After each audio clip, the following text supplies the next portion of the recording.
Good morning, everyone. Today we are going to learn the problems related to amplitude modulation. This is the first problem. In this problem, we are analyzing a conventional AM signal where a 500 kHz carrier is modulated by a 10 kHz signal. So, we are asked to find the upper and lower side frequencies, modulation coefficient and percentage, peak amplitude of the modulated carrier and the upper and lower side frequency voltages, maximum and minimum amplitudes of the envelope, at last expression for the modulated wave. Now we move on to the solution.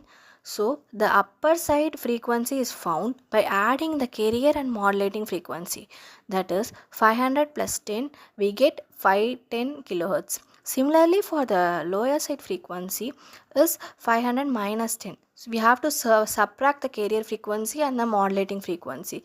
So we can get the answer is 490 kilohertz.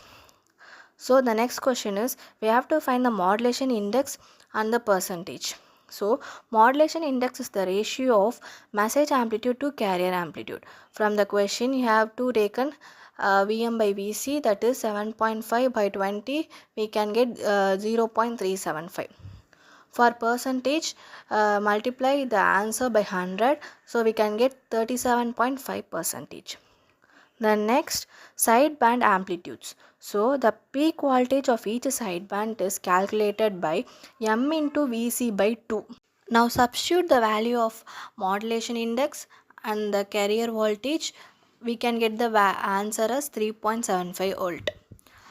Next we move on to the next subdivision. The envelope's maximum amplitude is Vc plus Vm, which is 27.5 volt, and the minimum amplitude is Vc minus Vm, which is 12.5 volt, which is similar to the upper and lower side frequencies. So the final expression. Now we can write the expression for the AM signal. It includes the carrier and two sideband components with the cosine functions at 510 kHz and 490 kHz. Now we move on to the next problem. Now let's calculate the power in an AM signal with a modulation index of 1, a peak carrier voltage of 10 volt and a load resistance of 10 ohms.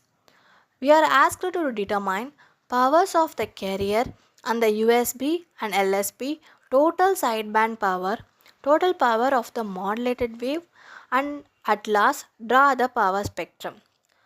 So the first we have to find carrier power. Carrier power is calculated using Vc squared by 2R. Now substitute the values from the question, that gives us 5 watts. Next, the power in USB and LSB. Each sideband power is m square into Pc by 4. So 1 square times 5 divided by 4 is 1.25 watts. Next, the total sideband power. Adding both USB and LSB gives total sideband power, which is 2.5 watts. So another method, we have formula, that is m square into Pc by 2. Now substitute the values, we get the same answer as 2.5 watts. Next we have to find total power. The total power, transmitted power is Pc into 1 plus m square by 2. Substituting the values from the question, we get 7.5 watts. At last we have moved to the power spectrum. The power spectrum has 3 spikes, 5 watts at the carrier frequency and 1.25 watts each at upper and lower side frequencies. Now we move on to the third problem. In this question, we are given two signals. The carrier signal is 50 sine 2 pi into 10 to the power 5 t, and the modulating or message signal is 10 sine 2 pi into 500 t. From this, we are asked to calculate four things: the modulation index, the sideband frequencies, the bandwidth of the AM signal, and the total transmitted power. First, let's find the modulation index m. It's the ratio of the amplitude of the message signal to the amplitude of the carrier. So m equal to 10 by 50, which gives 0.2 or 20 percentage.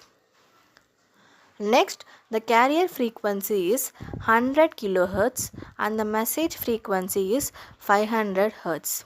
We have taken these values from the expressions. So the sideband frequencies are, for upper sideband we have to add both frequencies, for lower sideband we have to subtract both frequencies. So we get USB as 1,500 Hz and LSB as 99,500 Hz. Next, the bandwidth. The bandwidth of an AM signal is simply twice the message frequency. So 2 into 500 we get 1000 Hz or 1 kHz. Finally, we calculate the total power. The carrier power is given as 600 watts. The total power in an AM signal is P total equal to Pc into 1 plus m square by 2. Substitute the values for Pc is 600 and m is 0.2, which gives us 612 watts. So the total power transmitted is slightly more than the carrier power because of the power in the sideband. Alright, that brings us to the end of this video.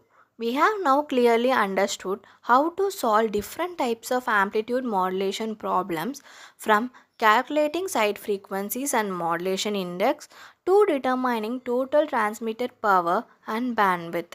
These concepts are not just important for exams but also for understanding how real world communication systems works. If you found this helpful, don't forget to like the video and share it with your friends. And if you have any doubts or want me to cover other topics, just drop a comment below. Thanks for watching. Keep learning and keep growing.